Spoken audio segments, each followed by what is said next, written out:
feeling of my father Joseph's rough hands guiding mine as I learned to playing wood in his workshop. The sweet cedar dust would fill my nostrils, mixing with the earthy smell of fresh sawdust that always clung to his clothes. My fingers would trace the grain of the wood, feeling the story of the tree's life beneath my touch. Even as a child, I sensed a connection to creation in these moments, something profound in the simple act of crafting beauty from raw timber. The Nazareth of my childhood was a small place, nestled among the hills of Galilee. I can still picture the white limestone houses clustered together like gathered family, their walls glowing gold and pink in the setting sun. Our home was modest but filled with love. The smell of my mother Mary's bread baking in the outdoor oven is a memory that has never left me. That aroma meant security, family, belonging. My mother's eyes held depths I couldn't understand as a boy. Sometimes I would catch her watching me with an expression that seemed to carry both immense joy and unspeakable sorrow. Her hands were strong yet gentle, always moving, grinding grain, kneading dough, drawing water, mending clothes. When she would sing the ancient songs while working, her voice carried a sweetness that made my heart feel both full and somehow aching. I loved the rhythms of our life. The cool mornings when dew still clung to everything, making the world glisten like it was covered in tiny stars. The weight of water jars as I helped carry them from the village well, the water sloshing against my legs. The Sabbath preparations each Friday, watching shadows lengthen across our small courtyard as my mother lit the oil lamps, her prayers welcoming the day of rest. The synagogue was where I first felt the stirring of something vast within me. The ancient scrolls with their carefully inscribed words fascinated me beyond measure. I remember the first time I was allowed to touch one, my small fingers trembling as they traced the letters. The parchment felt alive somehow, as if the words themselves had heartbeats. I can still recall the musty, sacred smell of the scrolls, the reverent hush of the room, the way sunlight would filter through small windows and illuminate dust particles dancing in the air like tiny messengers. As I grew, questions formed within me like gathering storm clouds. I would walk alone into the hills surrounding Nazareth, feeling the rough stones beneath my feet, the wind against my face, and sense my Father's presence in everything. Those quiet moments became my sanctuary, the place where I could listen most clearly to the voice that had always whispered within my heart. The taste of figs straight from the tree, still warm from the sun. The cool relief of shade beneath an olive grove on a scorching afternoon. The distant bleating of sheep on hillsides, their white forms like scattered clouds against the green slopes. These simple pleasures filled my youth with a quiet joy, even as I began to sense the weight of purpose growing within me. My first Passover journey to Jerusalem remains vivid in my memory. The excitement of preparation, the gathering of families along the road, singing pilgrimage songs that echoed across valleys as we made our way south. I remember the first glimpse of the temple, its white marble and gold gleaming in the distance like a vision. My heart pounded in my chest, feeling both drawn to and somehow troubled by its magnificence. The temple courts overwhelmed my senses. The press of bodies, the cacophony of voices, the bleating of sacrificial animals, the smell of incense and blood mingling in the air. I was both captivated and confused, sensing something profound yet incomplete in these sacred rituals.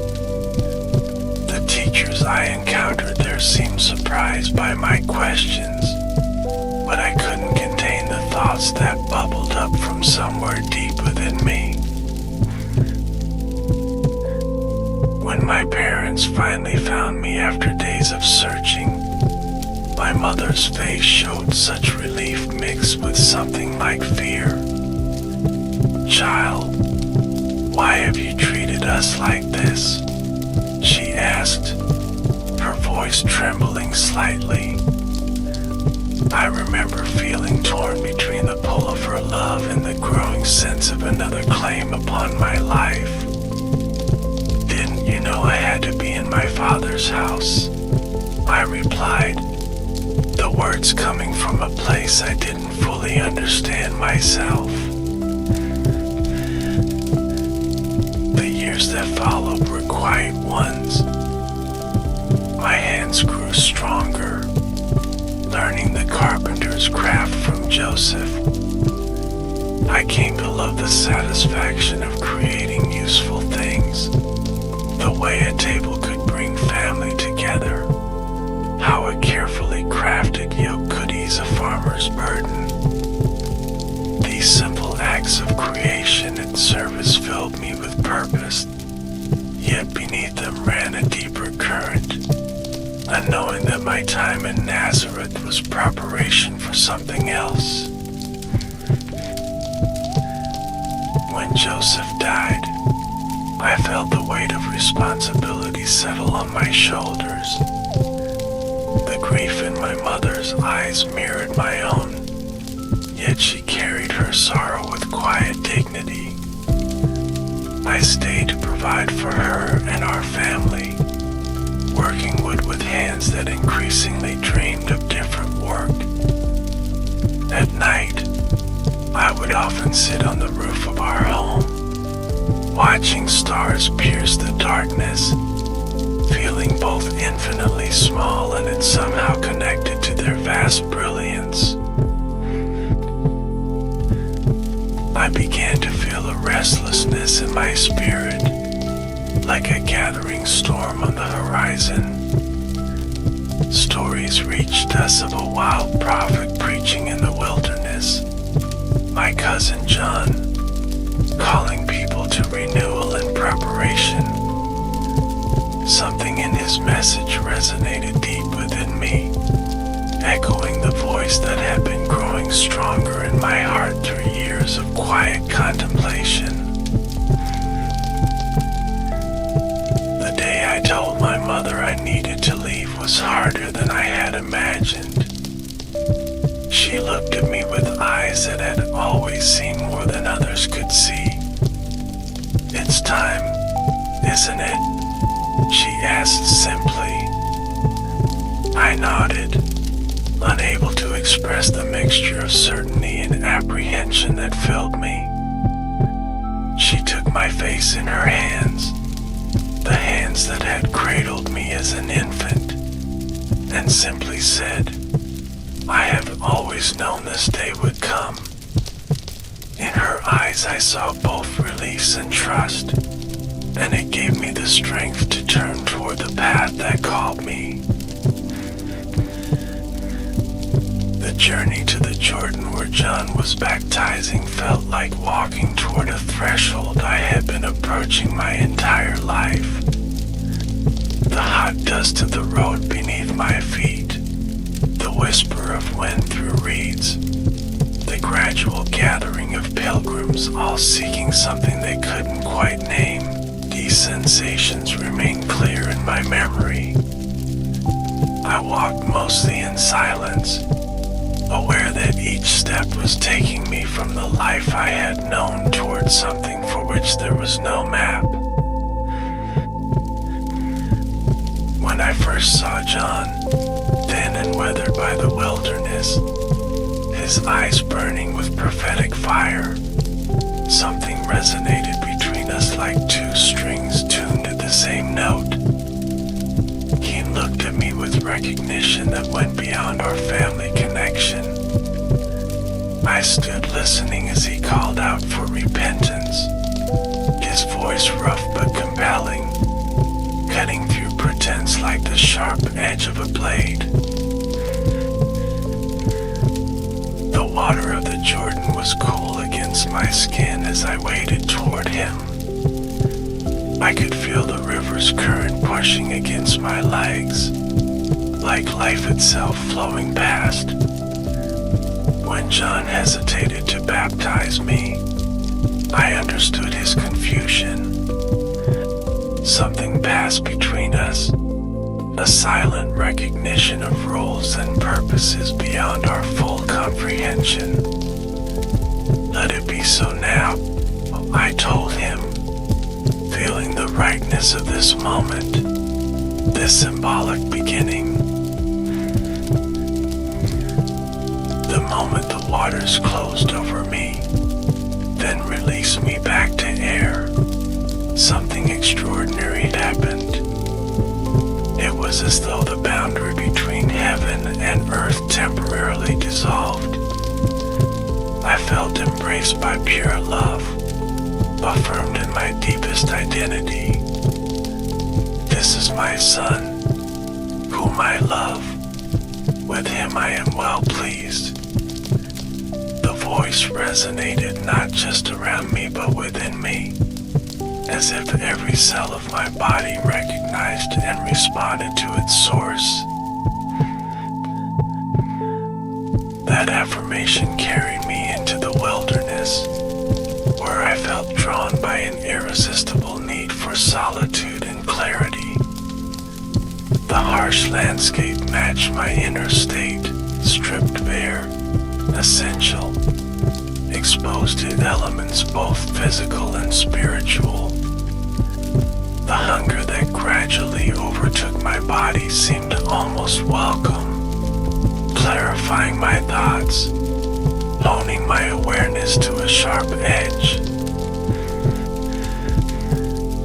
Days blurred together under the merciless sun and frigid nights. Hunger became my constant companion. Then something more profound, a deep emptying that made space for something greater than myself. In that emptiness came temptations clothed in reasonable disguises. Use your power for yourself. Prove your identity through spectacle. Achieve your purpose through compromise. Each suggestion struck at the heart of who I was and what I was called to be. I felt them not as abstract thoughts but as visceral possibilities, pathways that opened before me with frightening clarity. The struggle was not intellectual but existential, requiring me to affirm with each rejection what kind of Messiah I would be, not one who commanded stones to become bread, but one who would himself become bread for others. When I emerged from that barren place, I was physically depleted but spiritually certain. The path before me was not about displays of power but demonstrations of love. Not about avoiding suffering but embracing it, transforming it, not about ruling over but serving among.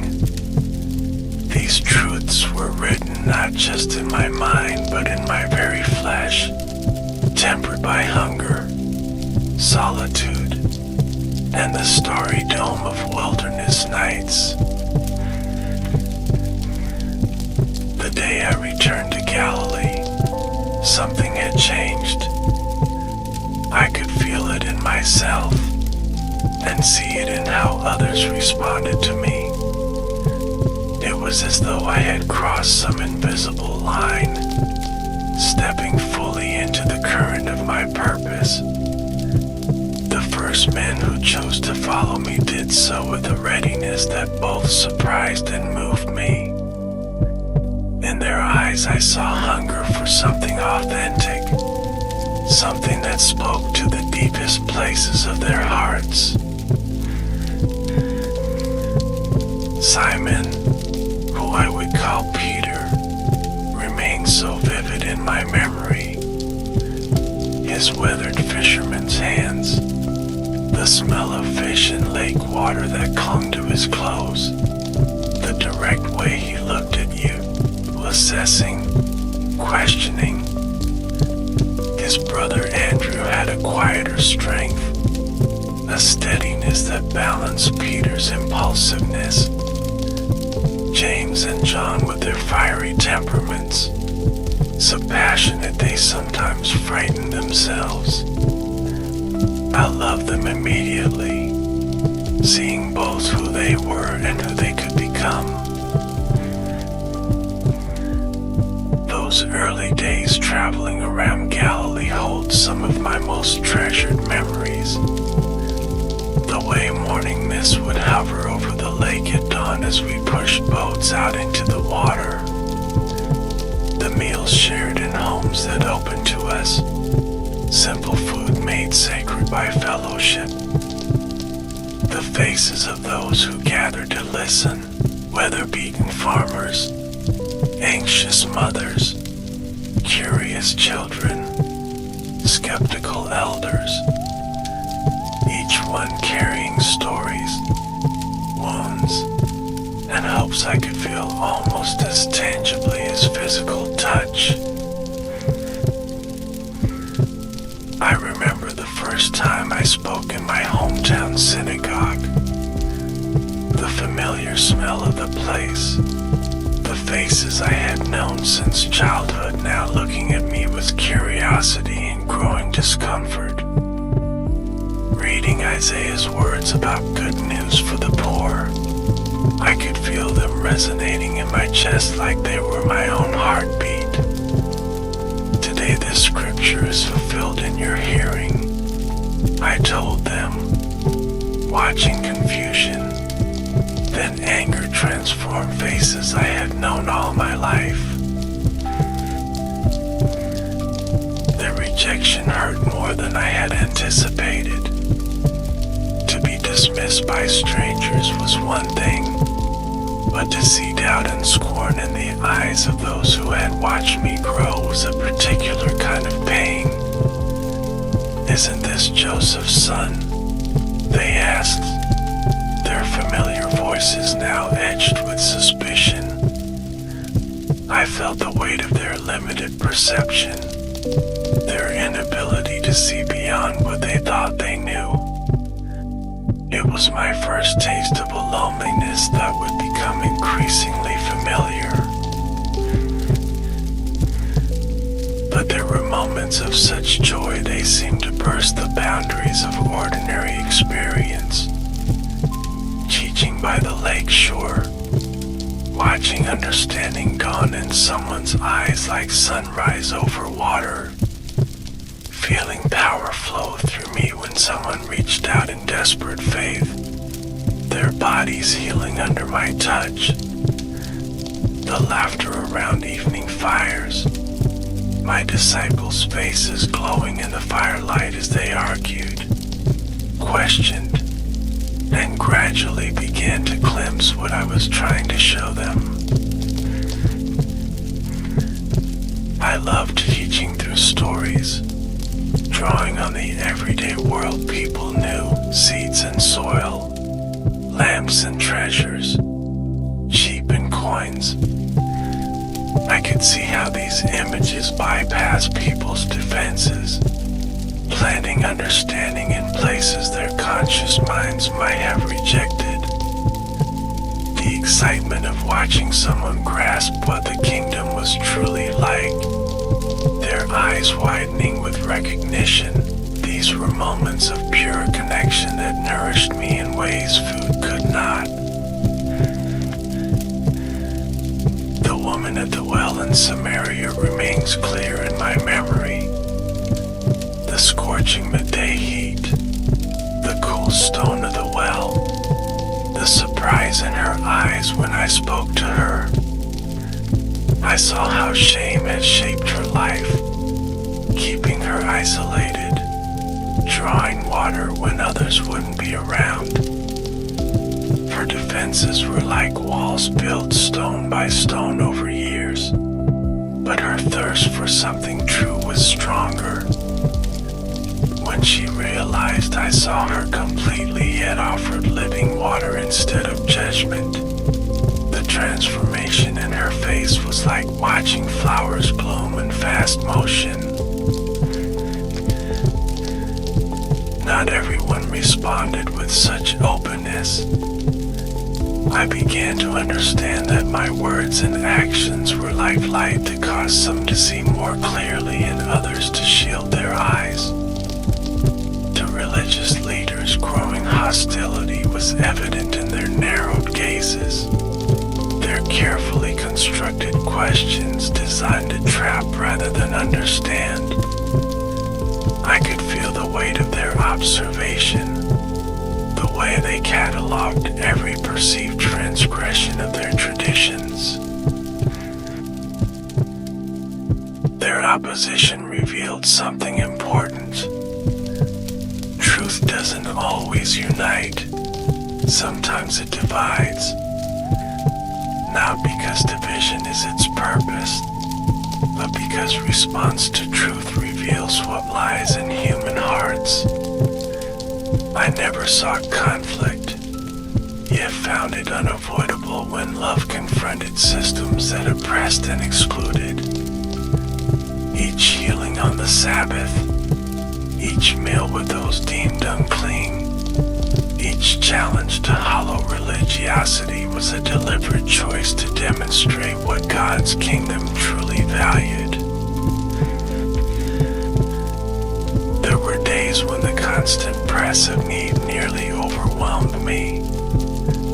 Crowds followed everywhere, hands reaching, voices calling, each person carrying pain I could feel like physical weight. I would sometimes slip away before dawn, climbing hillsides where I could be alone with my Father. Those quiet moments of communion renewed me, like cool water to parched soil. Prayer wasn't a duty but a necessity, as vital as breathing. I treasured the quiet evenings with my closest friends, the simple pleasure of shared meals, bread passed from hand to hand, wine catching firelight in earthen cups. The way Peter's laugh would boom across the gathering, how John would listen with his whole being, the thoughtful questions Matthew would pose, even Judas, with his complex mixture of idealism and disappointment, was dear to me. I loved them in their completeness, knowing both their highest potential and their deepest flaws. The women who followed us are often forgotten in the telling, but they were essential to everything. Mary Magdalene with her fierce intelligence and hard-won freedom, Joanna's quiet steadiness and practical wisdom, Susanna's gentle humor that could ease tensions after long days, They supported our work from their own means, but more importantly, they understood aspects of my message that sometimes eluded the men. Their presence reminded everyone that the kingdom I proclaimed made no distinctions based on gender, wealth, or social standing. My friend Lazarus and his sisters provided respite from the constant demands of public ministry. Their home in Bethany became a sanctuary of sorts, a place where I could simply be rather than constantly teach or heal. Martha's practical care expressed love through service, while Mary's contemplative presence reminded me why all this mattered. The evening Lazarus reclined at table after I had called him from the tomb remains one of the most profound moments of my life. Death reversed, friendship restored, divine power and human joy intermingled like wine in the water. As opposition intensified, I began to speak more directly about what was coming. My disciples resisted these predictions, their eyes clouding with confusion or denial. Peter once took me aside, his voice passionate because he insisted such things would never happen. I saw the love behind his protest, but also the human thinking that couldn't grasp how sovereignty might express itself through apparent defeat. The transfiguration on the mountain gave Peter, James, and John a glimpse of glory that would sustain them through what was coming. Even I felt renewed connection with my Father in that moment, my physical form temporarily reflecting the divine nature that had always been present but hidden. Moses and Elijah appearing confirmed the continuity of God's purposes. The conversation we shared centered on my departure, a word that held layers of meaning connecting to Israel's exodus from slavery. As Passover approached, I felt a growing certainty about what Jerusalem held. Not just intellectual knowledge, but bodily knowing, like how animals sense coming storms. The air seemed to thicken with significance, ordinary moments taking on the weight of last journey on this road, last conversation under this tree, last glimpse of Galilee's hills fading in the distance. The decision to enter Jerusalem openly rather than secretly was deliberate, sending for the cold, allowing the procession to form, accepting the cloaks spread on the road and branches waved in celebration. All were conscious choices. The prophecies needed fulfillment, yes, but more importantly, the contrasts needed to be stark. The humility of my mount against claims of kingship, the gladness of the crowd against the coming sorrow, the public declaration against private conspiracy. I wept when the city came into view, its buildings golden in morning light.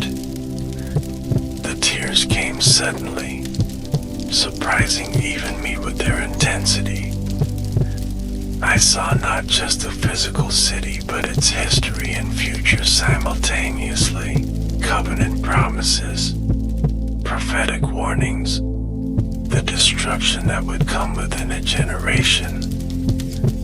My desire to gather its people like a hen with chicks under wings collided with the knowledge of their refusal. It was the grief of love rejected, protection spurned. The confrontation at the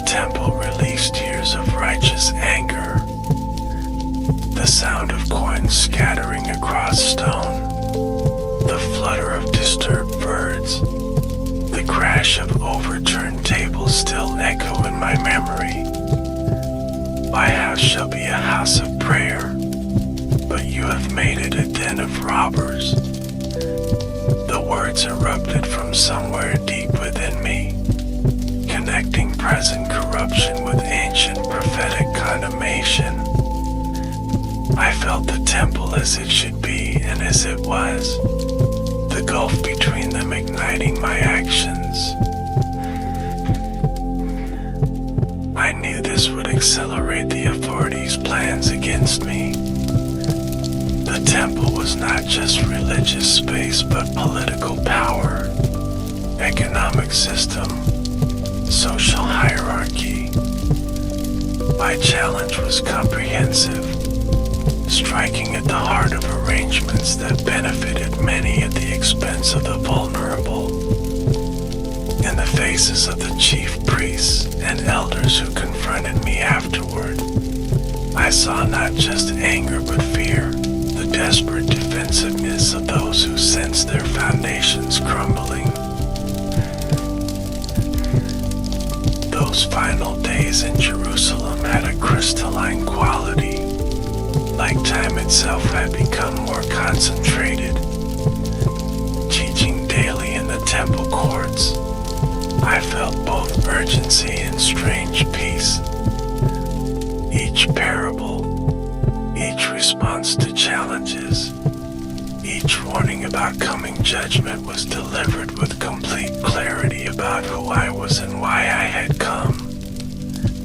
No more veiled references or cautionary silence, but direct confrontation with systems that oppressed in God's name. I noticed everything with heightened awareness, the widow placing her small coins in the treasury, her devotion shining brighter than all the ostentatious giving around her, the quality of light filtering through temple columns in late afternoon, the scent of spices from market stalls mixing with incense, the faces in crowds, some hostile, some curious, some bearing nascent recognition that made their eyes widen when our gazes met. The night before Passover, I gathered those closest to me for a meal that would be our last together before everything changed. The room was simple, an upper chamber with cushions arranged around low tables. Lamps cast warm light on familiar faces. Those shadows seemed deeper than usual in the corners. I felt such love for these men who had left everything to follow me, even knowing how imperfectly they understood what was about to happen. Taking the bread in my hands, I was acutely aware of its texture, its weight. Breaking it released the aroma of sustenance that had nourished humanity since ancient times. This is my body, given for you. The words came with absolute certainty, connecting this simple food with the sacrifice my own body would soon become. The cup of wine glowed deep red in lamplight. This is my blood of a covenant, poured out for many. I saw confusion in their eyes, yet urged them to remember this moment, to continue this practice as way of making me present when I was physically absent. When I knelt to wash their feet, I felt the resistance in Peter's stiffened posture. His protest came from love that couldn't bear to see me in a servant's role. Yet this was precisely what they needed to understand, that true greatness in God's kingdom inverts the world's hierarchies. The basin's water gradually darkened as I moved from person to person, the intimate act of touching and cleansing feet creating a vulnerable connection that words alone couldn't achieve. Looking at Judas across the table, I felt complex emotions intertwine. sorrow for what he had set in motion, compassion for the disillusionment that drove him, acceptance of the role he would play in a drama larger than any of us fully comprehended. When our eyes met briefly, I tried to convey that even this betrayal was encompassed in love that could redeem the darkest human acts. Whether he understood, I couldn't tell.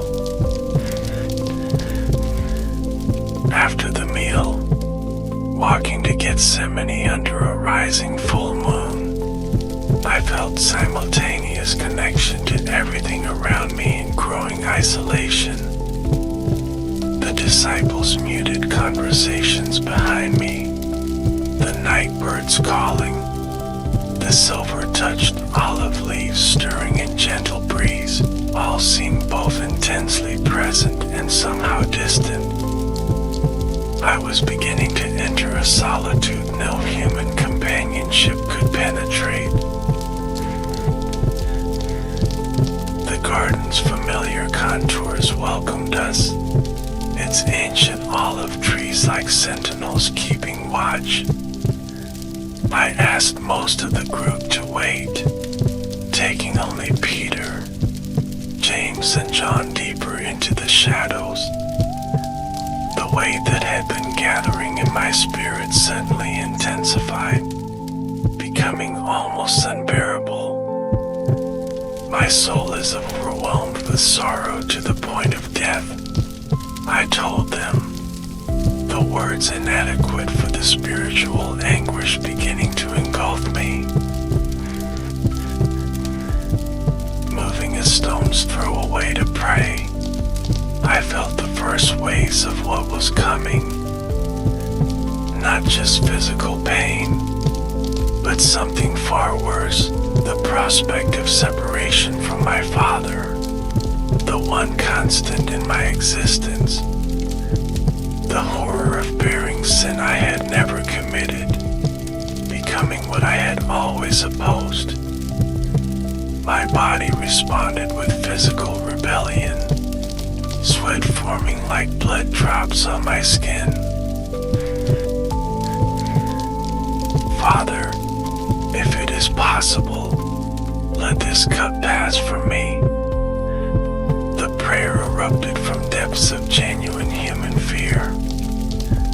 I sought alternative paths with desperate hope, yet even in this extremity felt the stronger current of love that had always guided me.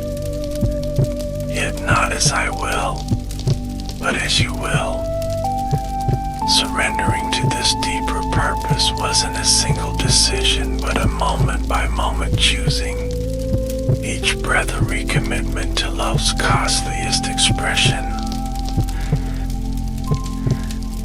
The disciples' sleep hurt me more than they could know. Their inability to remain awake emphasized the fundamental solitude of what I faced. I looked at their peaceful faces, momentarily envying their unconsciousness. Their bodies curled like children's against the cool night. The spirit is willing, but the flesh is weak. I whispered, understanding their frailty because I now felt it so acutely in myself. When the garden suddenly filled with torches and armed men, it was almost a relief after the anticipatory anguish. Action, however terrible, was preferable to waiting. Judas approached, his familiar face now strangely masked by purpose. The kiss he gave me, a gesture of intimacy perverted into a signal of betrayal, burned against my cheek. Friend, do what you came for, I said, acknowledging both his choice and my acceptance of its consequences. Peter's impulsive violence, the flash of sword, cry of pain, severed ear, understood what was happening. Healing the wounded man was my final public miracle, a last demonstration that power used properly restores rather than destroys. Put your sword back in its place, I told Peter. All who draw the sword will die by the sword. The way of coercive power, even in defense of good, was exactly what I had come to transcend. The disciples' flight when I was seized revealed human nature's fundamental instinct for self-preservation. I watched them disappear into darkness, their abandonment adding another layer to my isolation. The rough hands binding my wrists, the jeers of men emboldened by darkness and group sanction. The first casual blows struck as we began the walk back to the city. These physical indignities were just beginning.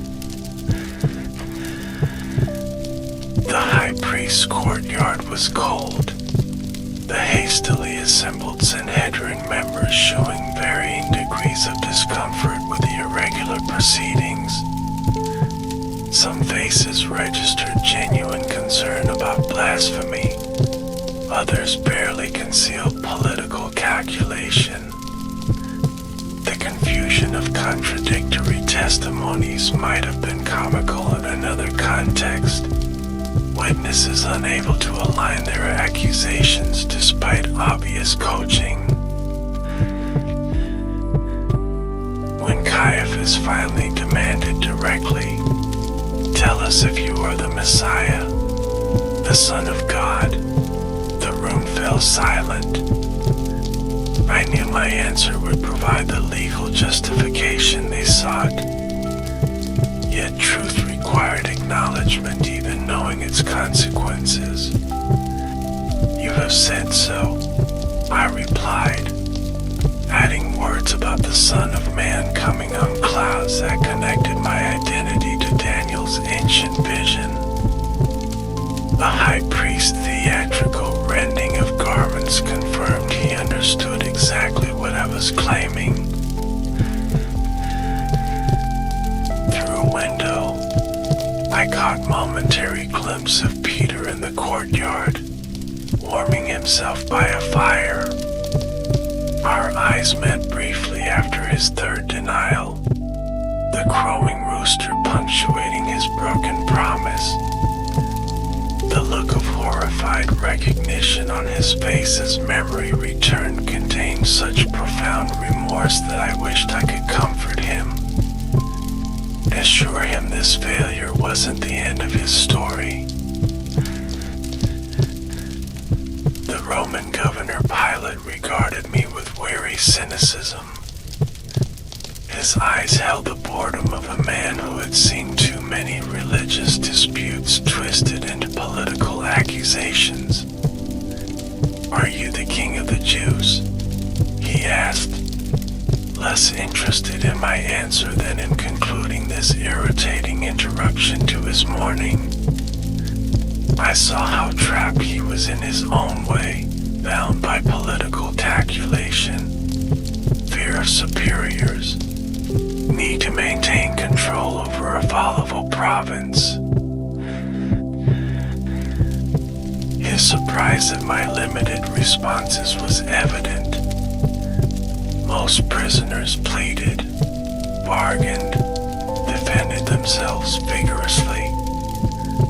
My silence confused him, perhaps even intrigued him momentarily. "What is truth?" he asked, not waiting for answer to the most important question he would ever pose. I saw in him the wariness of pragmatic governance, the moral compromise that begins as exception and becomes habit.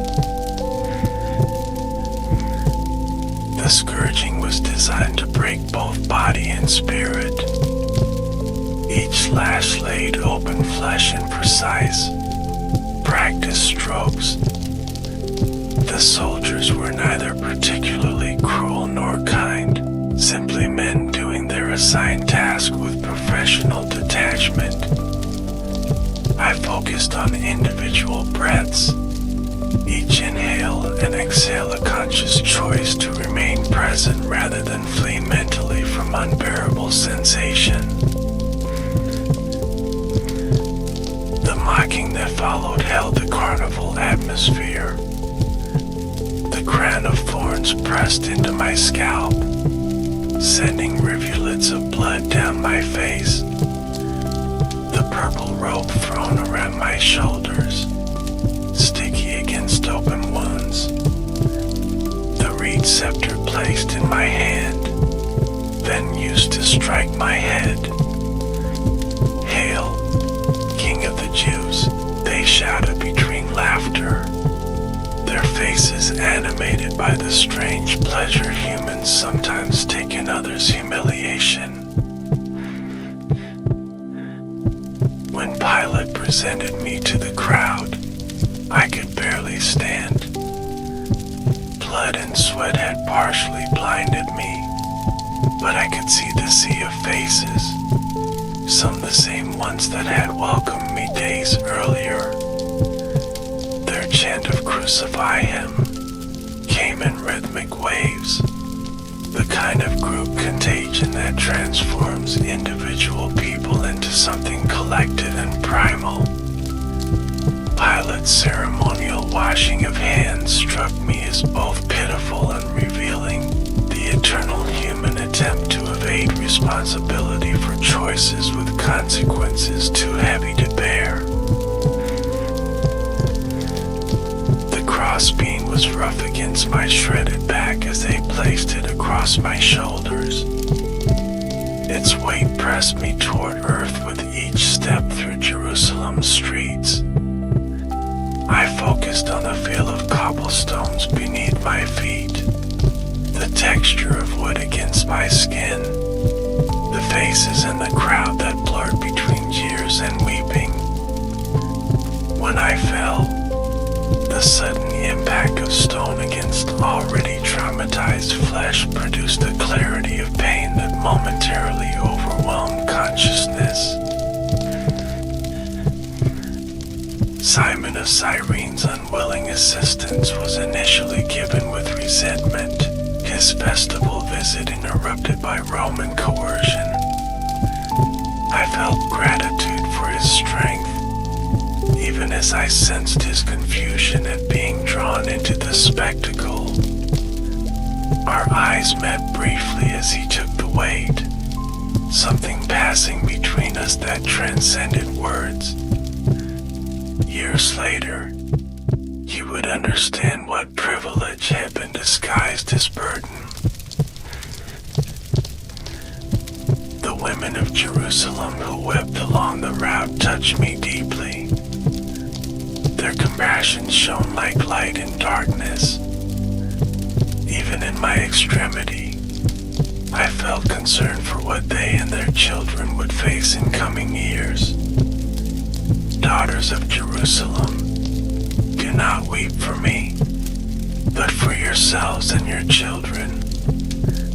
The words came with prophetic certainty about Jerusalem's future, the suffering that would engulf this city I loved despite its rejection.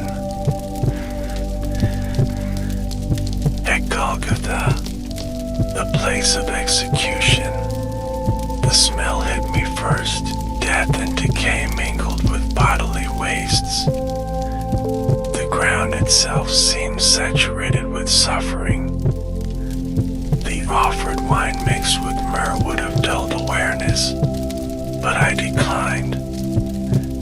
This cup required full consciousness, complete presence. The sensation of being laid upon rough wood, arms extended, the cold touch of metal against wrist as positioning for nails was determined.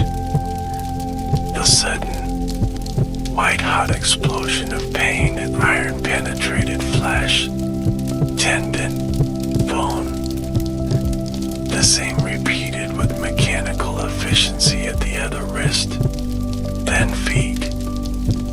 Each breath became deliberate act as chest muscles strained against increasing suffocation.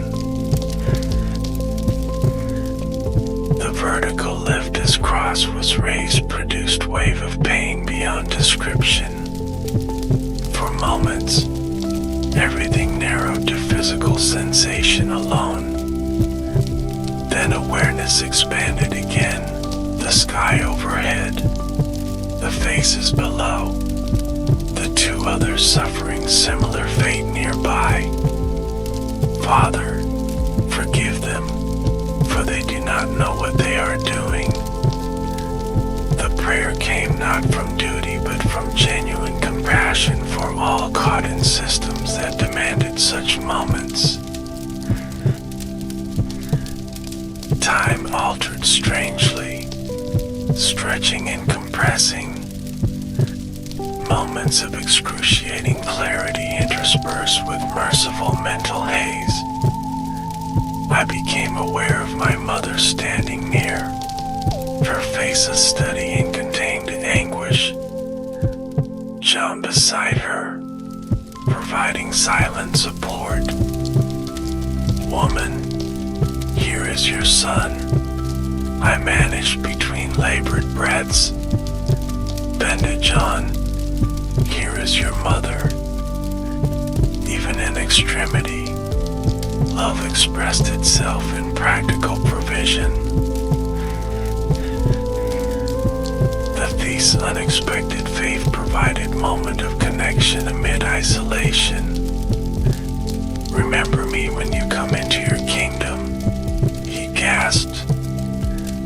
His recognition of who I was despite appearances demonstrated insight many with far more knowledge had missed. Today you will be with me in paradise, I promised, the words requiring precious breath but offering hope that transcended our shared physical agony. Around noon, darkness felt like tangible presence, not mere cloud cover but something deeper, as though creation itself responded to this moment.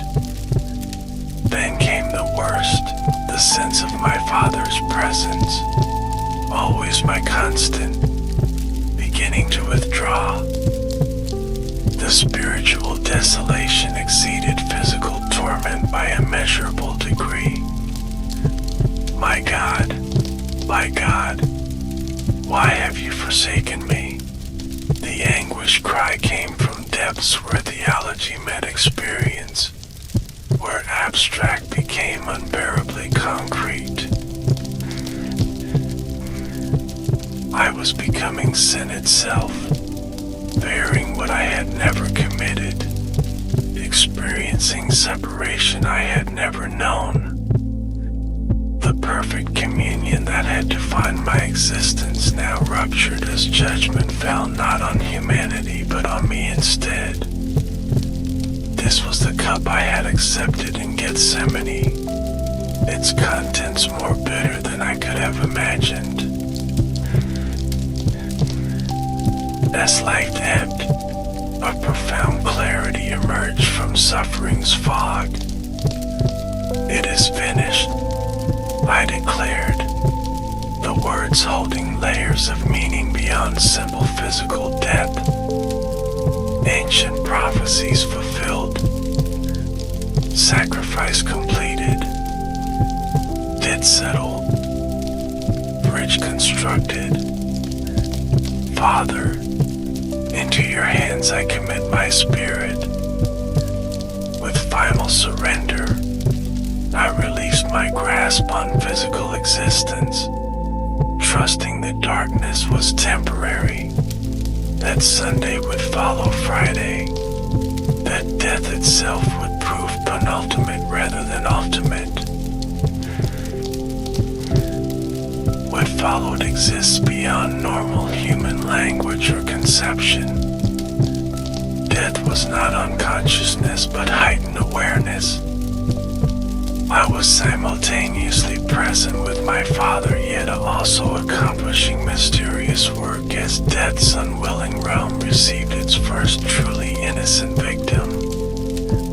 The harrowing of hell was not battle but proclamation, divine authority establishing jurisdiction where it had been denied. Keys changing hands, ancient prisoners released, cosmic balances forever altered. Then came resurrection morning, when life surged through transformed body. Grave clothes fell away, stone barrier proof meaningless, guards scattered. The garden and dawn light held echoes of Eden, creation beginning again. Mary Magdalene's grief-stricken face transforming to wonder when I spoke her name remains one of my most treasured memories. The moment when death's seeming victory was revealed as prelude to greater life. The disciples' locked room could not exclude me, their fear and confusion tangible as I appeared among them.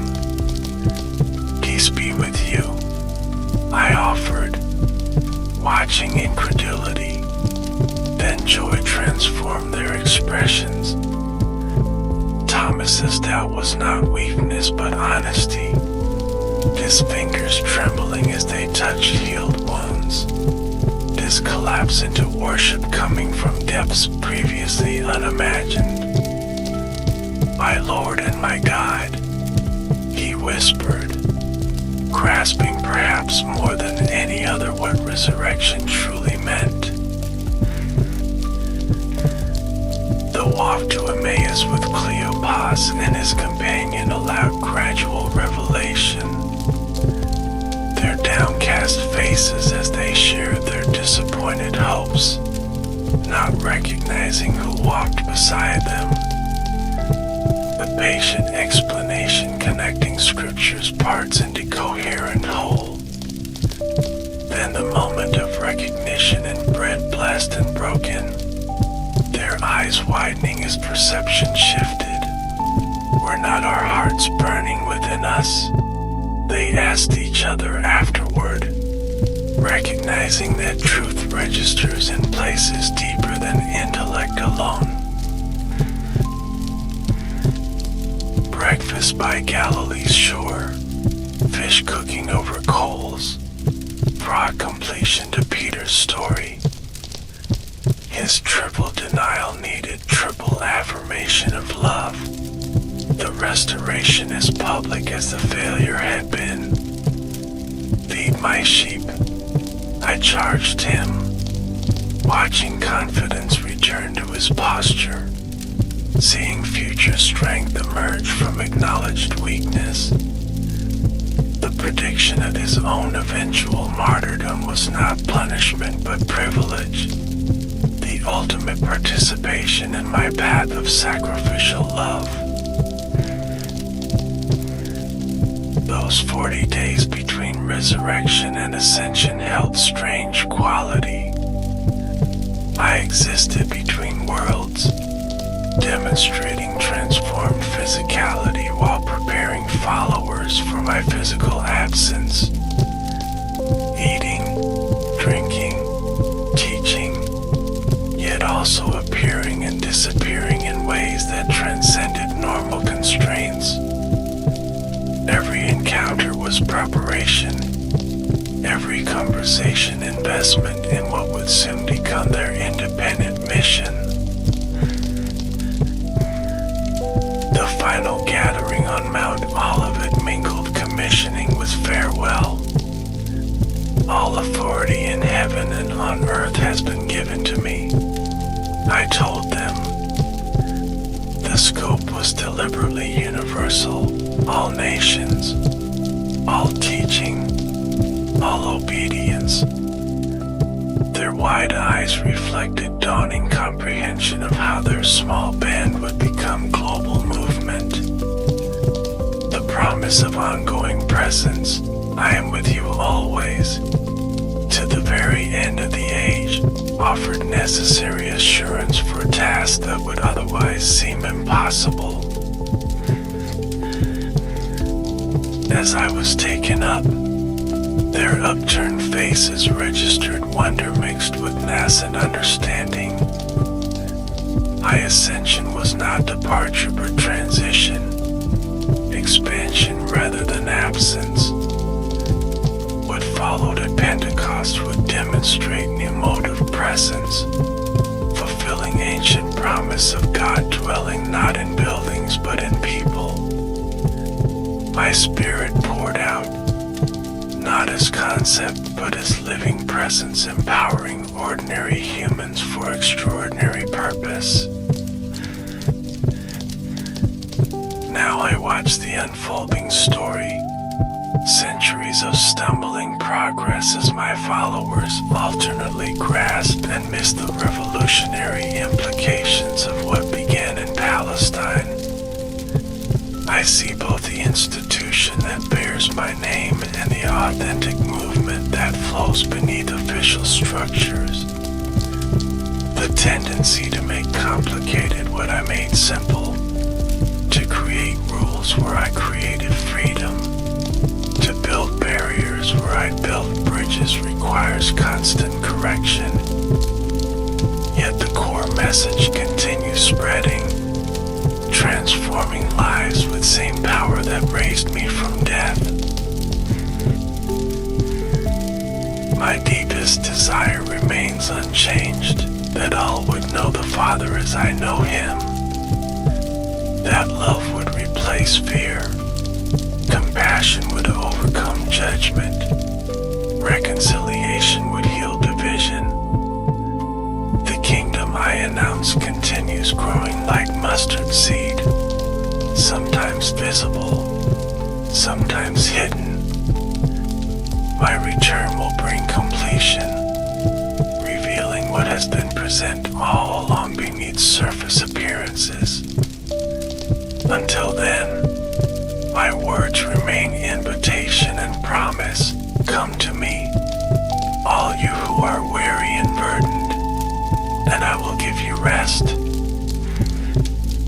I was, I am, I will be present in every genuine act of love, every movement toward justice, every barrier broken down, every wound healed. My story continues through all who choose to take up their cross, to lose their life in order to find it, to become least in order to be greatest. The invitation remains open, the table set, the feast prepared. I stand at the door and knock, seeking not subjects but friends who will join the ongoing work of making all things new.